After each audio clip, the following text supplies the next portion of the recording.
자, 이번 이야기는 시청자 아코님께서 찾아와 주셨습니다. 아코님은 빠르게 만나봐야 또 좋은 분이니까요. 바로 만나도록 할게요. 안녕하십니까. 자, 오늘 아코님께서 오늘 해주실 이야기의 주제는 뭐가 될까요? 오늘은 제보 사연을 하나 준비했습니다. 알겠습니다. 그러면 바로 출발을 해보도록 하겠습니다. 렛츠고! 기리십니다. 아코죠!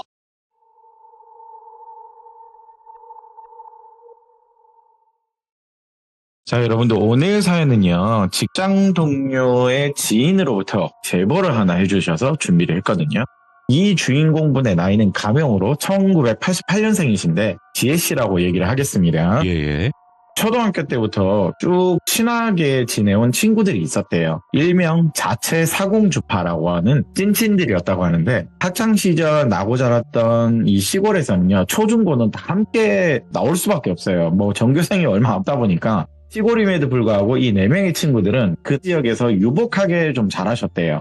농사를 지내는 분들이 아니었대요. 4명 다. 예를 들면 뭐 지혜씨는 부모님이 2분이 교사셨고 나머지 친구 3명들도 뭐 은행권이나 공무원 이런 공직의 일을 좀 했다고 하시는데 그 중에서 대화 코드가 제일 잘 맞는 또 친구가 있을 거 아니에요. 찐친 중에서도. 수지라는 친구인데 같은 아파트에 살기도 했고 뭐 등교나 학교 같은 걸 근 10년을 같이 하다시피 해서 더 많이 좀 친했다고 하는데 드디어 세월이 좀 흐르고 어느 한 날 대망의 수능까지도 끝이 났대요.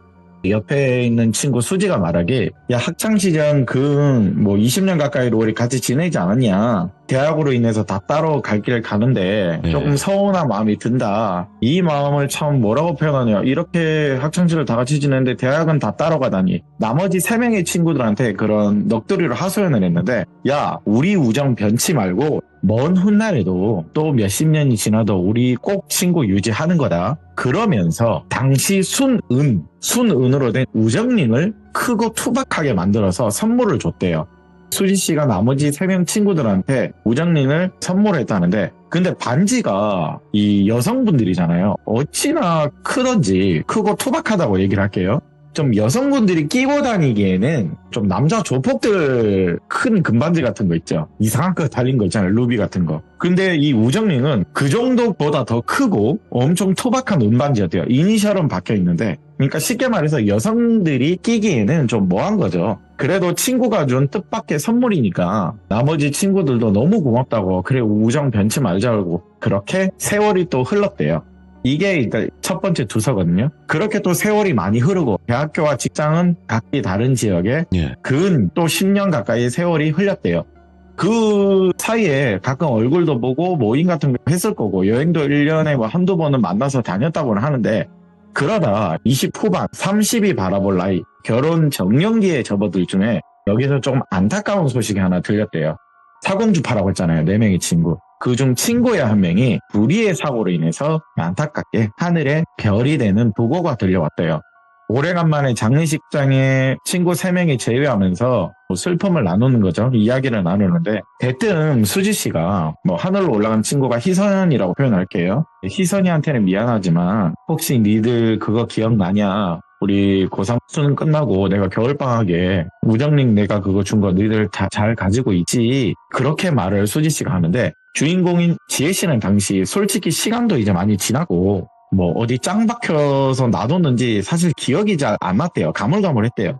그래도 선물을 받은 거니까 정의로운 거짓말이라고 해야 되죠. 기분 안 나쁘게 어떤 반지인데 잘 갖고 있지. 그러고 보니까 그날 선물 받은 이후로도 이 긴 세월 우리가 여러 번 만났는데 한 번을 끼고 나오지 못했네. 친구야 미안하다. 네가 선물을 해준 건데 만날 때를 끼고 나올 거. 이렇게 좀 거짓말을 해서 기분을 좀 풀어줬는데 옆에 있던 다른 친구 또 지영이라는 친구가 한 명이 또 있었거든요.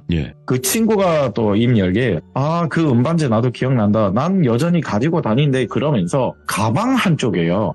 액세서리처럼 달고 있더라고요. 그 큰 반지를요. 아유 그럼 네가 소중하게 우리 우정리 하자고 준 건데 내가 이걸 빼먹을 리가 있냐. 그러면서 가방에 달린 그 은반지 끼진 않고 그냥 장신구로 달고 다녔다고 해야 되겠죠. 이걸 보여줬는데 수지씨가 그걸 보고 역시 지영이 너는 대단하다. 어릴 때도 선물 받으면 소중하게 간직하고 그렇게 쓰더니 이제 30 다 돼서는 그럼에도 불구하고 내 물건을 이렇게 소중하게 달아주다니 참 친구지만 존경스럽다.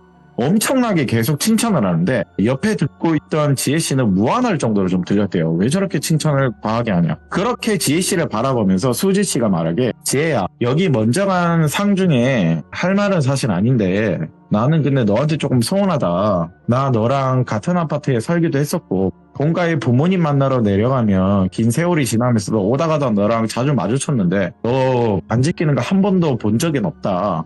내가 반지 이야기 너한테 좀 서운할까봐 한 적도 없었는데 그래 과거의 추억의 선물일 수도 있고 긴 세월이 지나서 잊어먹고 까먹을 수도 있는데 내가 요즘 나이가 들어서 그런가 조금 이런 부분이 서운하다. 옆에 있는 지영이한테 그렇게 칭찬하더니 자기한테는 이렇게 서운하다고 막 얘기를 하는 거예요.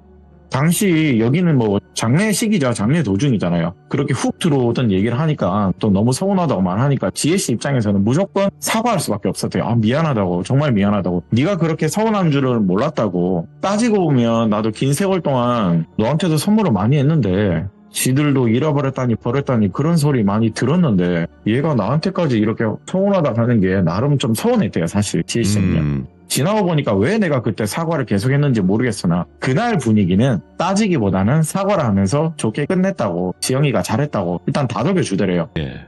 그러면서 언짢은 분위기로 일단 집에 들어왔는데 그래도 장례식장에 자기가 훈계를 들은 게 너무 생각이 나서 10년이 지난 그 우정 반지를 찾아보려고 방 곳곳을 뒤졌대요.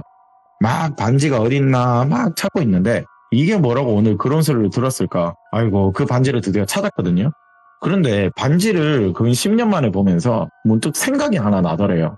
아까 언제부터 수지가 저렇게 사투리가 심했나? 언제부터 저런 강원도 사투리가 심했나? 그러고 보니까 내가 같이 말하는 애는 뭐 서운하더니 뭐니 사투리를 좀 심하게 하던데 걔가 언제부터 강원도 사투리를 말한 적이 내가 오랜 친구인데 거의 없는데 왜 저러지? 외갓집인가 뭐 할머니 쪽이 저쪽인가? 그러면서 반지를 또 자세히 보니까요. 아까 반지 있죠. 지영이가 장신구로 달고 다니고 있던 우정린이라고 했던 반지. 그거랑 모양이 다른 거예요. 분명 과거도 생각이 나는데 이거 뚱뚱하고 투박하게 이니셜이 박혀있는 은반지거든요. 그런데 지영이 가방에 달려있던 건 좀 얇아 보이면서 디자인이 약간 달랐어요.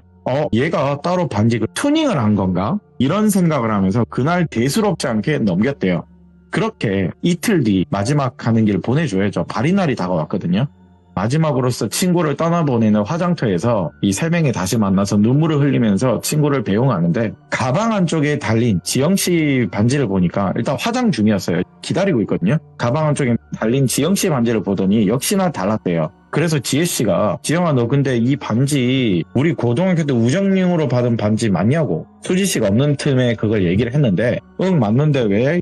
야 내가 이틀 전에 수지한테 무안할 정도로 서운하단 말 들었잖아. 그래서 내가 여기 가방에 이거 봐봐 내가 가져왔거든. 수지 보라고 끼고 있으려고 서운하다 하는데 그래도 오늘에서 그냥 껴야 될 것 같아서 내가 들은 게 있으니까 이렇게 가져왔는데 너 지금 있는 거랑 달라 모양이. 그리고 좀 이상하지 않아? 수지가 언제부터 저렇게 강원도 사투리를 좀 심하게 했냐고. 아니 그건 좀 나도 이상하다. 왜 말 중간중간에 왜 이렇게 사투리를 심하게 하는지. 무슨 강원도 남자친구를 만나나? 아닌데 쟤 남자 만났다는 소리 한 번도 들은 적이 없는데? 그러면서 반지를 막 끼면서 야 이거 봐 다르잖아. 야 아무리 발라도 이거 다른데 너 이거 튜닝했냐고 물어봤대요 대놓고. 그러니까 지영씨가 표정이 살짝 변하더니 야 조용히 해. 야 사실은 내가 5년 전에 그 땡땡이 남자 기억나지? 넌 알 거야. 내가 오래 만났잖아. 이거 쪼개서 커플링 만들었거든. 당시에 남자친구한테 너무 선물 받은 것도 많아서 금으로 하자니 돈은 없었대요 그때 당시. 근데 수지가 준 반지가 이 은반지가 크고 뚱뚱해서 이거 쪼개서요 백금이랑 개뻥치고 튜닝을 했대요. 남자들은 단순해서 그 미는 경향이 있거든요. 보고 백금이랑 뻥치고 그거를 너무 투박하고 크니까 쪼개서 커플링을 만들었대요. 돈이 없어서. 튜닝 값이 나도 이렇게 많이 들 줄 몰랐는데 아무튼 돈이 더 들어가긴 했다. 헤어지고 나니까 딱히 손에 낄 필요는 없어서 그냥 가방에 달고 다닌대요. 튜닝해서. 수지가 알면 기분 나쁠 것 같으니까 비밀로 해주라고. 그렇게 말하니까 알았다고. 그날은 좀 뭔가 웃기긴 했대요. 다만 자기는 괜히 이틀 전에 욕을 먹은 거잖아요. 아직도 나는 그렇게 지금 무안할 정도로 잔소리를 들었나 하소연하는데 아유, 야, 나도 안 그래도 민망해 죽는 줄 알았다. 뭘 그렇게 과하게 나를 대단하다, 존경스럽니 친구한테 그런 말을 칭찬하는데 좀 민망했다. 그리고 세월이 많이 지난 건데 그걸 뭐라 그러는 것도 좀 그렇긴 하지. 야, 따지고 보면 우리도 생일 동안 선물을 준 게 많은데 그 세월이 지나면 뭐 녹슬고 뭐 필요 없으면 버릴 수는 있는 거잖아. 근데 그거 하나 가지고 그날 뭐 한 거 수지가 좀 선을 넘은 것 같다. 그러니까 지혜야, 너무 기분 나빠하지 마라. 그리고 내가 그날 너 뭐라 막 네 편 못 들어줘서 미안하다. 그렇게 그 수지 씨가 없는 틈에서 주거니 받거니 지영 씨랑 지혜 씨가 서로 위하면서 이야기를 하고 있었대요.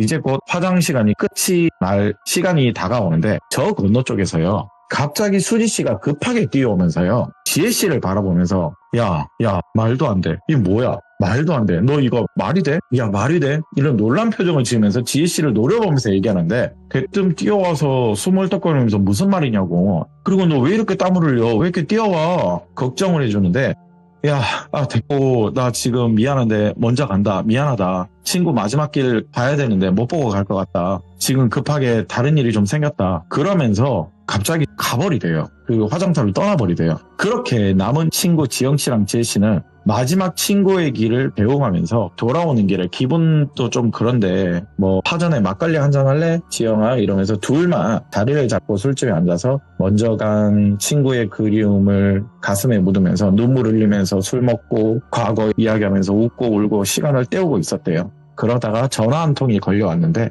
전화 주인공은 수지였어요. 여보세요? 이러면서 수지야 오늘 급하게 너 먼저 뛰어갔는데 일 잘 해결됐냐? 안부를 물어주니까 대답이 없어요. 야, 전화했으면 말을 해야지. 너 오늘 급하게 한 거 괜찮냐고 또 모르니까 갑자기 여기서는요. 이건 제가 비속어를 그 제보를 들으면서 듣긴 들었는데 좀 순환해서 욕을 할게요. 야, 이 샹샹샹 미친아 그러면서 너 혹시 오늘 발인 장소에 내가 좀 반지 들고 왔냐고 전화기 너머로 어찌나 크게 빽 소리를 지르는지 엄청나게 욕을 하더래요.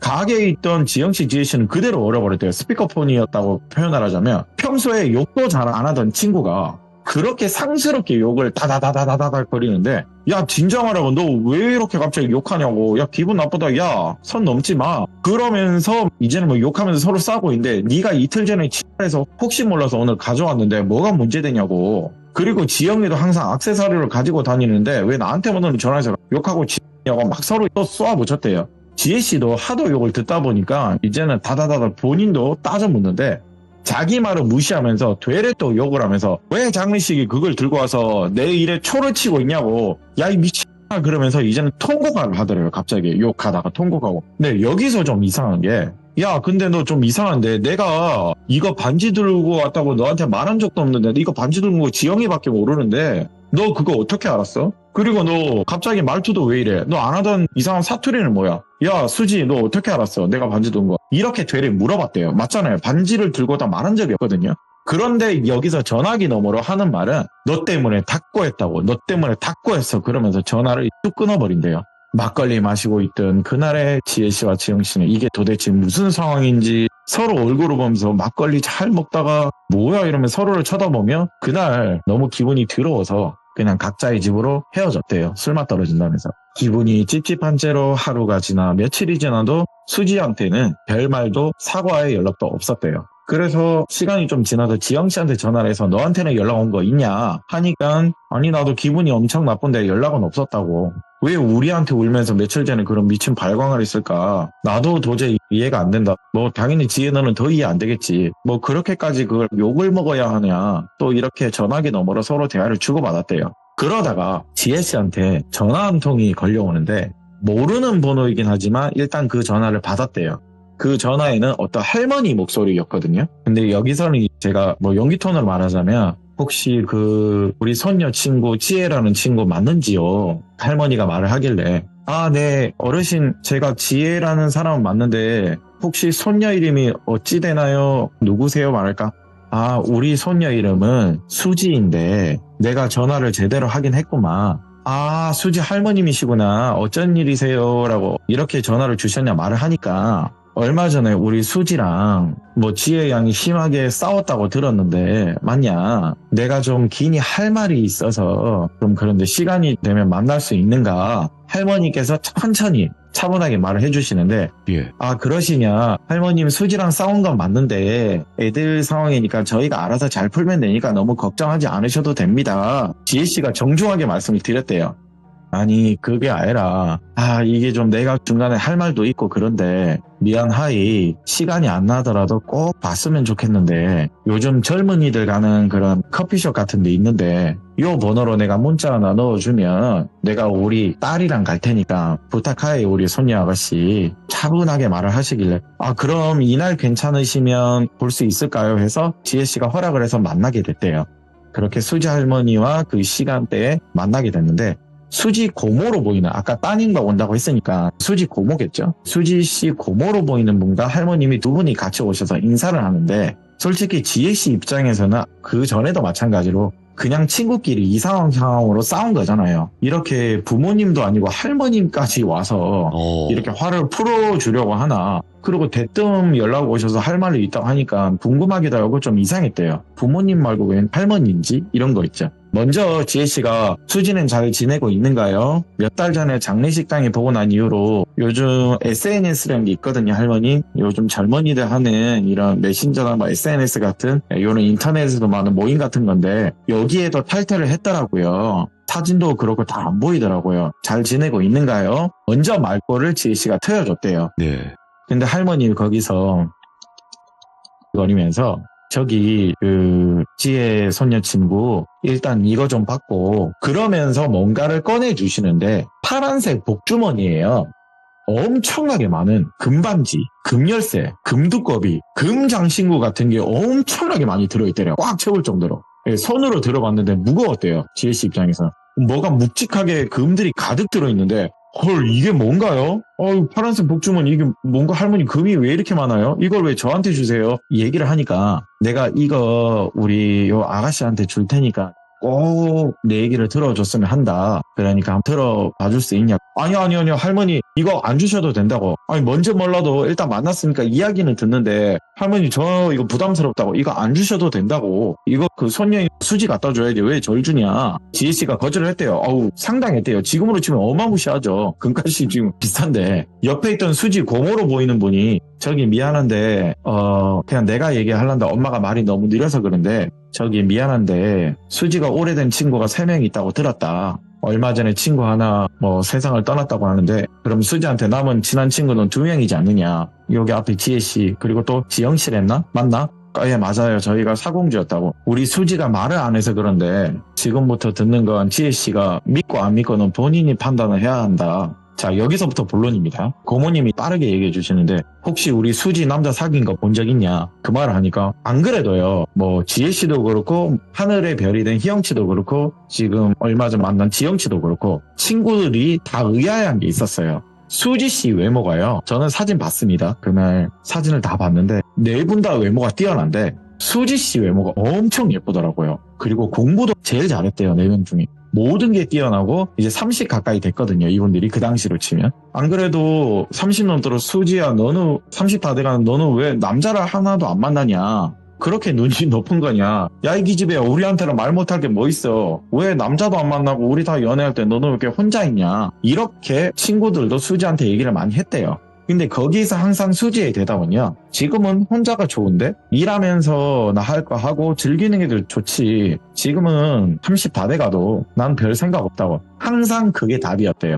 그걸 이야기를 하니까 하긴 요즘에는 솔로로 골드미스 되는 경우도 있는데 그렇겠지. 네.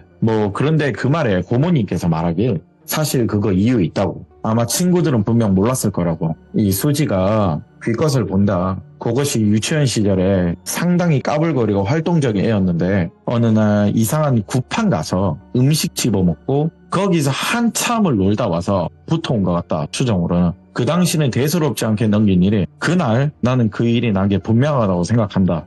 그날 요사스러운 걸 달고 와서는 수지가 초경이 시작했을 때 수지 눈에도 드디어 그 존재가 보이기 시작했대요. 자 일단 굿판에 이 수지 씨가 음식 집어먹고 놀던 이유는 그냥 그 어린 마음에 다들 그럴 거예요. 그 당시는. 뭔가 신기한 장면들에 애들은 끌려가는 거 있잖아요. 근데 맛있는 것도 많아요. 제사를 지내다 보니까. 거기서 수지 씨가 분명 놀고 있는 것도 사람들의 증언으로 보긴 봤대요. 그런데 초경이 시작했을 때 시간이 지나고 대수롭지 않게 넘기다 보인다고 하지만은 그냥 꿈이겠거니 헛것을 보겠거니 당연히 이렇게 넘기거든요. 네. 근데 점점 자라면서 수지가 고등학생이 될 때쯤에 드디어 형체로 나타나기 시작했대요. 그 형체로 나타난 그 귀것이요. 수지 머리카락을 만지작거리면서 수지 뒤에 항상 같이 잠을 잤대요. 당연히 수지 부모님 눈에는 안 보였고 내 눈에도 안 보였는데 수지가 왜 그렇게 더위를 먹었나 아니면 음식을 잘못 먹었나 그때까지만 해도 얘가 본다고 해서 대수롭지 않게 넘겼는데 우리 엄마는 그 존재를 봤대요. 옆에 있는 할머니 얘기하는 거예요. 그냥 모든 가족들은 너 헛거 본 거다. 기가 약하다. 이런 거예요. 그냥. 근데 수지한테 할머니죠. 옆에 계신 할머니가 수지가 자꾸 그런 소리를 하니까 근데 그 할머니마저도 그 존재를 봤대요. 우리 엄마가 살던 동네가 예전부터 그 점집이 많은 동네 아세요, 돌빈이? 지금도 알죠. 있긴 있거든요. 지리산 쪽에도 많고 제가 살던 그 대구 그쪽에도 많거든요. 이 당시는 뭐 더 많았다고 하는데 우리 옆에 계신 엄마가 살던 동네가 옛날에 점집 같은 무당집, 신당 이런 게 많았던 엄청나게 뒤에 산을 끼고 있는 그런 당집, 점집이 많았대요. 예. 지금은 세월이 흘러서 조금 줄었지만 당시에는 많이 있었어요, 아가씨. 태어날 때부터 수십 년을 우리 엄마는 거기서 살았고 먹고 살려고 점집 같은 데서 일을 수년간 나가서 우리 엄마가 잡일도 한 적이 있대요. 그 영향을 받아서인지 우리 엄마도 결혼하면서 그 동네를 이웃 동네로 떠나게 됐는데 그런데 그 당집에서 먹고 살려고 좀 일했던 계기가 되다 보니까 우리 엄마도 조금씩 보이기 시작했대요. 정확하게는요, 이분은요, 귀것을 보기보단 그 기운을 느꼈대요. 이거는 음산하다. 이건 분명 있다. 근데 수지한테요, 그 음산한 흉한 기분이 할머니께서 느꼈다면서 이거 보통 아니다고 뭔가 씌인 것 같다고 유일하게 할머니만 그걸 눈치를 챘대요. 예. 그래서 수지를 데리고 과거 엄마가 살던 동네 아직 운영하는 점집인지 당집인가 가서 수지를 보게 했대요. 일일이 다 들어가서 보게 했대요. 그런데 어느 한 당집에서요. 수지 씨를 보더니 아이고야 벌써 얘가 이렇게 컸어요. 아이고 이제 여자가 다 됐네. 아이고 예쁘게 컸네. 어이구 애도 가질 나이가 다 됐어. 아이고 그러니 이제 나타나긴 나타나고 보이는가 보다. 어떤 무당이 이런 말을 하는데 할머님은 거기서 너무 놀랬대요. 뭐야 이거? 우리 손녀가 올 줄 알았어? 아니 이렇게 컸다니 이게 무슨 소리냐고. 저기 할매요. 과거 우리 이모 할매가 여러 무당 식구들하고 여기 총각 귀신 놈 모질게 붙은 처자가 있어가지고 부판을 크게 벌리고 있었는데 아무리 구슬해도 달래고 온짓거리를 해도 그 총각 귀신 잡것이 안 떼어내더라. 떼어내고 달래고 내다 포기할 찰나 어린 꼬마애가 뭐 약과하고 알밤 뭐 전 여기 와서 죄를 지는 와중에도 그렇게 맛있게 먹고 있는 꼬마애가 하나 있었어요. 근데 그 총각기가 갑자기 달래도 우리가 굿을 그렇게 해도 눈에 안 돌아가던 애가 그 꼬맹이 음식 먹는 거 보곤 바로 반응을 하더라. 그래서 이때다 싶어 글로 보내버렸대요. 정말 미안하고 왜냐 그때 당시 우리 이모 할머니가 참 이런 말하기 뭐한데 돈이 뭔지 그 유혹에 하지 말아야 될 짓을 우리 이모 할머니가 해버렸다고. 돈이 진짜 귀신이고 그때는 돈이 최고다 싶어서 정말 미안하고 그래서 그거를 절로 확 보내버렸는데 아휴 언젠간 여기 올 줄 알았는데 진짜로 나타났네. 돌아가신 우리 이모 할매 대신 사과합니다. 정말 미안합니다. 이렇게 이쁘게 클 줄 알았다. 아유 그 망할 총각기가 미인을 어찌 알아봤는지 그 어린 꼬마를 보고 질질 흘리면서 자리를 알아보고 절로 갔는데 우리가 미쳤지 저를 보내줘서 진짜 미안하오. 아유 근데 진짜 이렇게 진짜였네. 미안하고 계속 사죄를 하는 거예요. 이런 식으로. 그러면서 그분이요. 어디선가 무슨 나무 상자를 들고 오더니 돈과 금괴 같은 걸 있죠. 돌멩이. 그걸 가지고 와서 할머니하고 수지 씨한테 내미는 거예요. 정말 미안하고 이걸로 빚을 좀 갚으면 안 되겠냐고. 방법이 없어. 우리가 이거 혹시 몰라 나타날 것 같아서 이 돈하고 이 금괴로 내가 좀 갚겠어. 시인 거에 대해서는 방법이 없어. 같이 붙어서 살던 그나마 고통을 줄이려면 이 귀껏한테 기대를 심어줘서 나를 좀 더 덜 괴롭혀 주십사 하는 방법뿐이 없대요. 근데 제가 비슷한 얘기를 한 적이 있잖아요. 상의하면. 네네. 총각귀신 떼기 정말 힘들대요. 이 이유는요. 안 들린대요. 오. 뭐 무당이 죄를 하고 뭘 그래도 얘네들은 안 듣는데 이거를 반응을 해야 얘를 퇴치를 하는데 그냥 여자만 보기 때문에 이 뭘 하는 걸 안 듣는데요. 이게 너무 큰 문제래요. 반응을 해야지 뭘 죽여버리든 뭐 할 거 아니에요. 근데 그걸 안 듣기 위해서 떼기가 너무 힘들대요. 그런데 이 무당도 말을 하기에 고통을 줄이려면 이 기껏한테 기대를 심어서 날 좀 덜 괴롭혀줄사 혹은 다시 누군가한테 보내는 방법밖에 없대요. 그 모습이 보이면 여기 은반지 큼지막하게 있으니까 이 반지를 수지 처자 채취를 묻혀서 이 은반지를 받은 겁니다. 은반지를 여러 개 막 주는데 크게 예. 투박한 거 지금 우정링으로 끼고 있는 이 반지를 수지 처자 채취를 묻히고 나서 만약에 이 삼태 귀신, 이 총각 귀신 귀것이 관심이 보이는 처자들이 보이면 이 반지 나눠주기만 하면 된대요. 이 반지를 나눠주면 받은 이들한테 이런 이유는 절대 말하면 안 된대요. 그럼 들을 거 아니에요, 이게. 너네들만 알고 만약 이 총각귀가 다른 여자들한테 반응이 오면 이걸 반드시 선물을 해라. 이런 투박한 반지 여성들이 장기간 끼고 있을 이유 없다. 요즘 젊은 친구들은 이쁜 거 좋아하지 이런 무지막지하게 투박한 은반지 끼겠냐고. 보통 이런 거는 집 방 한구석에 처박아 두는 거지 혹은 필요 없으니까 버리는 경우도 많대요. 그러면 이 귀신이요 그나마 실망해서 조금씩 떠나갈 수도 있대요. 고통을 좀 덜어주는 거예요. 수지 씨 입장에서는요. 예를 들어서 삼태가 출근되는 게 10번 그리는 거 한 2-3번밖에 안 그린다는 거예요. 왜냐? 반응을 저쪽으로 넘겨주는 거. 그러면 이 반지 여자들이 분명 안 낄 거니까 그냥 이거 선물만 해주면 된다. 이렇게 비방을 나름 줬대요. 그럼 조금씩은 관심을 다른 쪽으로 시선을 돌릴 거라고. 명심하라고. 다들 명심하라고. 여기에 기 눌려서 지금 얘기하는 당집에 저 총각귀가 못 들어오는 거지. 여기서 지금 나가면 들어버린다고. 총각귀가 이걸 들어버리면 나 쫓아내려고 하는데 이걸 하겠냐고. 그러니까 절대 나가면 그 누구한테도 이 얘기를 하면 안 된다고. 그렇게 그날을 기다리면서 수지는 그 더러운 귀것의 괴롭힘을 또 수년간 참아냈대요. 그렇게 삶을 이어나가고 있는데 예. 드디어 귀신이요. 수지가 마음을 안 열어줬나 봐요. 밤마다 침 질질 흘리면서 머리 만지고 품고 이랬는데도 끝까지 수지 씨는 마음을 안 열어줬대요. 그 말에 의하면. 그러다가 수지 친구들이 뭐 집에 놀러 왔는지 있는지 이 귀것이요. 점점 다른 여자한테 눈이 가는 게 보였대요. 근데 그게 앞에 말씀드린 지혜씨, 지영씨 그리고 하늘로 간 희영씨 이 친구들한테 눈을 돌리기 시작했대요. 그래서 그 당시 무당이 말한 그 무당이 준 크고 투박한 은반지를 우정링으로 빙자해서 선물을 해준 거래요. 당연히 이건 친구들이 받고 끼기가 좀 투박하다고 했잖아요. 결빙이 크고. 이걸 못 껴요. 쑥 빠지는 경우도 있고. 안 낄 거 알아서 수지도 그 당시는 기나긴 고통의 시간이 조금 줄어들겠다 싶었대요. 그러면서 그 당시 그 할머니 고향 무당이 몇 가지 경고를 한 게 또 있었거든요. 어이 아가씨 반지를 친구들이든 누구든 이걸 분포하면서 선물하고 나서는 너 절대로 10년 동안 남자 만나면 안 된다. 그러면 이 총각귀 것이 또 질투로 다가온다. 절대로 반지 주고 나서 얘가 눈을 돌릴 때 10년 동안은 남자를 만나면 안 된다. 그리고 성 관련해서 뭐든지 하지 마라. 참아라. 그리고 죽은 자가 떠나는 길에 이 반지를 손에 절대 끼면 안 된다. 이것만 꼭 지켜라. 기억해라. 이 아가씨야. 10년 동안 절대 남자를 만나면 안 되고 죽은 자가 떠나는 길에 이 반지는 절대 당연히 이걸 뭐 들고 갈 일도 없겠지만은 이 반지를 손에 끼어선 절대 안 된다. 죽은 장례식에서. 이렇게 얘기를 했는데 왜요? 라고 물어봤대요. 만약에 죽은 자가 많은 곳에서 이걸 끼게 되면 귀것들은 자기랑 혼사를 치는 거라 착각을 한대요.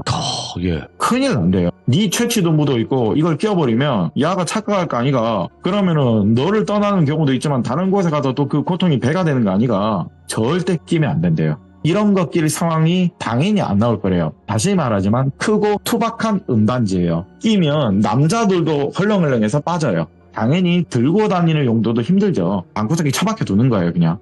이 몇 가지만 조심해야 된다. 제발 꼭 기억해라. 간혹 총각귀들은 사람 몸속으로 들어가서 급하고 급하면 빙의할 때도 있는데 그것도 반드시 조심해라. 이게 마지막 당부였어요. 이것만 조심하면 된다고 수지 아가씨 알았지? 이렇게 당부를 계속 반복적으로 말하면서 얘기를 했는데 그런데 그게 안타깝지만 벌어졌거든요. 앞에 말씀드린 게 수지가 이상한 사투리를 쓰면서 지혜씨한테 헛소리를 하면서 훈계했다고 말한 적 있죠. 너 반지 왜 안 끼냐. 안 그래도 얼마 전 친구 장례식 도중에 반지 어쩌고 저쩌고 하면서 수지가 대뜸 저한테 강원도 사투리를 하면서 막 화를 내더라. 뭐 시골집 간다 하더라도 그 정도로 심하게 하진 않는데 얘가 갑자기 뭐 표준말하다 뭐 사투리하다 뭐 이러니까 좀 이상하긴 했다. 이렇게 고모님과 할머님한테 지혜씨가 얘기를 하는데 아이고 우야노 그럼 약간 그때 그러면 갑자기 빙이 돼서 쉬었구만. 친구들한테 자극을 줬구만. 그래서 요 지혜 친구가 장례식장에 그 반지를 갖고 와서 그냥 껴버렸구만. 이렇게 된 거래요. 그 욕을 먹기 싫어서 이 지혜 씨는 들고 온 거였는데 거기서 이미 수지 씨는 뭔가 빙의가 된 것 같대요. 지영이라는 친구는 이미 그 반지를 깨버린 상태입니다. 튜닝을 해서 쪼갰다고 해야 되죠. 그런 명을 당한 거래요. 왜냐면 온전한 모습이 형태가 돼야 되는데, 그래서 지영 씨는 그걸 피하게 된 거고요. 장신구를 가지고 다녀도. 근데 지혜 씨는 그 장례식장에, 희영 씨 장례식장에 한번 껴보면서 친구가 가는 화장터에서 수지가 떼내려고 했던 그 귀신한테 허락을 해버린 상황이 된 거예요. 그래서 그날 수지 씨가 헐레벌떡하면서 뛰어왔다고 했죠. 예. 왜 그랬냐 그랬는데 고모가 그러더라고요. 내 친구한테 그 귀신이 갔다고 내 옆에 있던 놈이 벌건 대낮에 희영이 화장터에서 지혜 옆에 있더라. 이 말을 했대요. 그래서 집에 와서 대성통곡을 하면서 기나긴 모진 세월을 내가 참았는데 왜 이 반지를 들고 와서 이걸 껴서는 왜 그랬을까? 안 그래도 집에 오니까 누군가한테 엄청 욕을 하면서 울고 욕하고 떼쓰고 화내고 할머니하고 고모가 봤대요. 부모님도 보시고. 이걸 다 듣는데요. 올비님도 믿겠어요? 지혜씨가 이걸 지금 믿으라는 건가? 내가 무슨 전설의 고향 주인공이 된 거잖아요. 아니 무슨 소리냐고. 너무 복잡하면서 5만 가지 생각이 막 들더래요. 아니 내 옆에 그럼 그 이상한 총각귀신이 있는 거잖아요. 이거 수진원에 보였다면 할머님 본다고 했으니까 설마 제 옆에 온 건가요? 넘어온 거예요? 말을 하니까 할머님은 대답을 안 하세요. 이게 진짜면 저 어떻게 해야 되냐고. 저 어떻게 해야 돼요? 할머님 옆에 수지 고모님 저 어떻게 해야 되냐고. 그러면서 할머님이 말씀하시는 게 그래서 지금 이 금들을 주는 거래요. 행여나 아가씨 그놈이 보일까봐 이 많은 금들을 주는 거다. 자, 이건 저도 들은 적이 있는데 여기서 저도 신기했어요. 옛부터요. 은과 금은요. 질투를 부르는 재물이래요. 도리님. 옛날에 돈은 엽전인 거 아시죠? 엽전보다는 음보다는 금. 그런 질투를 부르는 재물 중에 하나래요. 음보단 금을 부러워하는 게 사람이고 귀신들도 마찬가지래요. 저승길 노잣돈도 금이 최고래요. 그러니 최대한 몸에 금장구를 치장하고 다녀라. 그렇게 이렇게 많은 금을 준 거래요. 혹시 나타나거나 느끼거나 이상하면 보이거든. 행여나 나타날까봐 그러는 거니까 오해 말라고. 그리고 정말 손녀 대신 사과한다. 미안하다. 이렇게 휘말리게 해서 지금 현재 수지가 일도 안 나가고 집에서 곡기도 끊고 여기 지혜한테 미안해 하더라. 내 친구 어떡하냐고. 괜히 내가 그 시절 은반지 선물만 안 했더라면 이 우정님 선물만 안 했더라면 먼저 간 희영이한테도 미안하고 지금 지혜까지 잃을까봐 그런다. 이 말을 하는데 여기서 지혜가 너무 놀랬대요. 지금 뭐라고 했어요? 최근 친구가 사망했는데 희영이도 거기 관련이 있는 거냐고. 그러니까 설명을 안 해줬어요. 저도 이건 못 들었어요. 고모님과 할머님이 끝까지 말을 안 해주셨대요. 그냥 그러려니 하라. 자세한 부분은 저도 앞에 말씀드린 대로 들을 수 없었고 어찌됐든 최근에 간 친구도 이게 엮여 있었대요. 그래서 다 끝나나 싶었는데 여기서 이게 끝이 난 거면 그 지혜씨가 다음 타겟이 된 거잖아요. 넘어간 거죠. 근데 지혜씨는 너무 복잡했대요. 이걸 믿어야 될지 말아야 될지. 그렇게 그날은 헤어지면서 지영이라는 친구한테 전화를 해서 나 방금 수지 할머니 고모님 만나서 이 얘기를 들었다. 전화로 설명을 하는데 이거를 그러냐 하면서 지영씨도 자기 부모님한테 이 얘기를 했대요. 네. 이 얘기를 하니까 이후에 문자가 하나 지영씨한테 날라왔대요. 지혜야 정말 미안한데 우리 엄마가 불교 신자거든. 너 이런 이야기를 하니까 우리 엄마가 너랑 엮이면 안 될 것 같다고. 정말 미안하다고. 이렇게 문자가 떡하니 날라왔대요. 졸지에 최근에는 죽은 친구가 하나 생겼고요. 수지는 믿거나 말거나 이야기를 하면서 멀어졌고요. 그리고 옆에 남은 친구 지영씨마저도 엄마가 너랑 엮이지 말래. 씨였다고 하니까 그냥 어쩔 수 없다. 미안하다. 이런 고통 속에 졸지에 친구 3명을 잃어버린 거예요. 도대체 내가 무슨 죄를 지었길래 일어나. 이제는 머리에 엄청난 스트레스와 고통이었대요. 그리고 이 이야기를 지혜씨 부모님한테도 했대요. 엄마 나 사실 이런 지금 얘기 듣고 왔다. 그러니까 이 금은 뭐냐 물어볼 거 아니에요. 부모님은 또 마찬가지로 똥단지 같은 소리 하지 말라고. 예. 아예 이런 계통을 믿지 않는 분들이세요. 그러려니 했다고 하는데 당장 금 돌려주라고. 이게 지금 돈으로 치면 얼만데 지금 네가 미쳤냐고 이거 받아오냐고 또 훈계를 들었대요. 그런데 여기서 정작 주인공은 지혜씨잖아요. 누가 봐도 우리가 들어도 지금 믿거나 말거네요. 근데 너무 신경이 쓰이고 의식만 하고 있는 상태에서 그렇게 며칠을 좀 긴장한 상태에서 회사 생활을 하고 있었대요. 그런데 여기에서 모르는 번호로 또 하나 문자가 날라왔는데 엄청나게 길게 왔는데 저는 읽었거든요. 근데 제가 간추려서 제가 말씀을 드릴게요. 아직도 이분은 이걸 간직하고 계시더라고요. 미안하다 친구야. 내가 짊어지고 갈 테니까 너한텐 피해 없도록 할게. 그러니까 넌 너의 삶을 살아라. 지혜야 정말 미안해. 간추려서 말씀드린 겁니다. 이런 식의 메시지가 와 있었대요. 이게 뭔가 싶어서 누군데 나한테 미안하다고 그러냐 전화를 하니까 전화는 안 받고 그렇게 잊혀지듯 몇 년의 시간이 흘렀대요. 근데 아무 일이 없었대요. 뭐 금장구 덕인지 모르겠는데 지혜씨한테는 보이지도 않았대요. 꿈도 잘 꿨대요. 아무 일도 없었대요. 아 역시나 믿거나 말거나 그 당시 개소리 뚱따지 같은 소리였구나 하던 찰나 또 그렇게 몇 년이 지났어요. 세월이 좀 그렇게 몇 년이 지나서 동창회 모임 같은 데서 뜻밖의 소리를 하나 드디어 듣게 됐어요. 수지가 현재 이 세상 사람이 아니라는 다른 친구들의 소리가 들려왔어요. 근데 거기서 말하는 건 죽은 지 몇 년 됐대요. 아니 그걸 듣던 지혜씨가 무슨 소리냐고. 나 몇 년 전에 거기 할머님하고 수지 고모님 만났는데 아니 나도 우연히 들었다. 나 교사 임용되면서 우리 학교 다니던 은사님 뵈러 갔거든. 근데 거기서 그 은사님께서 피형이 죽은 일 수지 얘기를 하더라. 아무도 이걸 안 알리고 조용히 장례를 치렀다는데 그냥 수지가 하늘로 갔대. 이 말에 지혜씨는 너무 충격을 받았대요.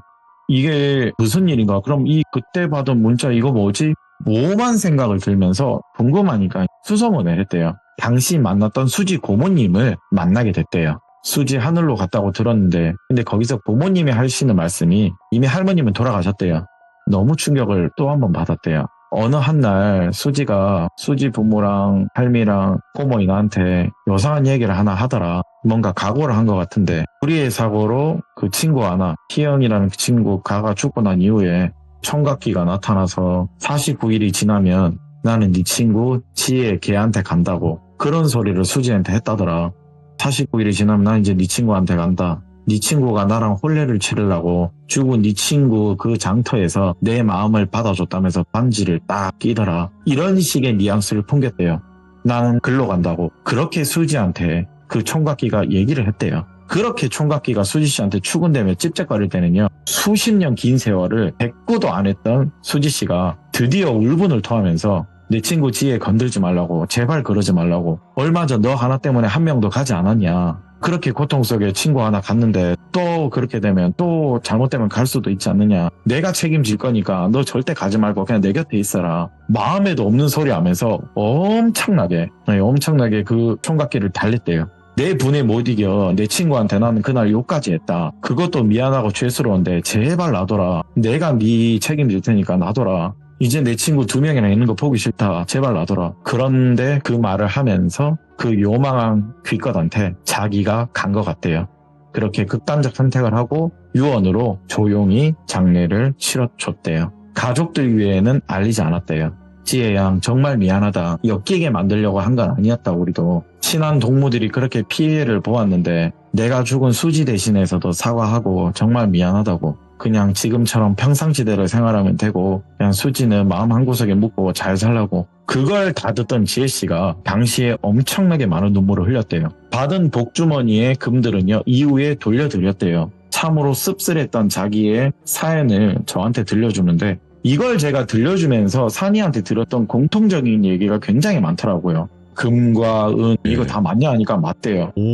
내가 전에도 얘기하지 않았냐. 삼태귀신, 뭐 총각귀신, 몽달귀신 다 한 놈들이거든. 근데 걔네들은 진짜 떼기 힘들다 말했잖아요. 얘네들이 뭘 들어야지만 반응을 해야지만 뭐 죽여버리든 뭐 파괴신이 나와서 뭐 죽여버리든 그러는데 얘들이 듣지를 않아.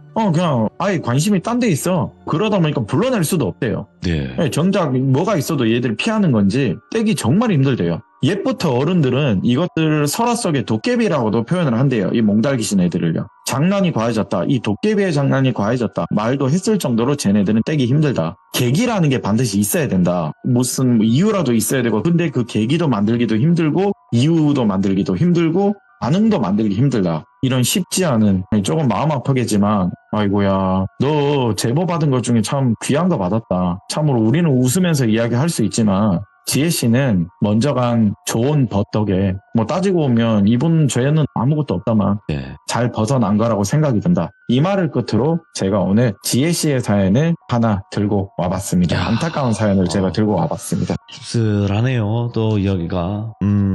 그렇죠. 좀 듣다 보니까 그렇더라고요. 그래도 아코님께서 이렇게 또 귀한 이야기 들려주셔서 저희는 너무나 또 감사하게 들었지만 또 이런 일도 있겠구나 라고 또 알 수 있었던 그런 사연이 아니었나 생각을 합니다. 아유, 감사합니다. 아무튼 또 시간 되실 때 또 오실 거라고 믿고 항상 육아도 그렇고 일도 그렇고 건강도 다 챙길 수 있는 그런 아버지가 되시길 바라겠습니다. 감사합니다. 감사합니다. 네.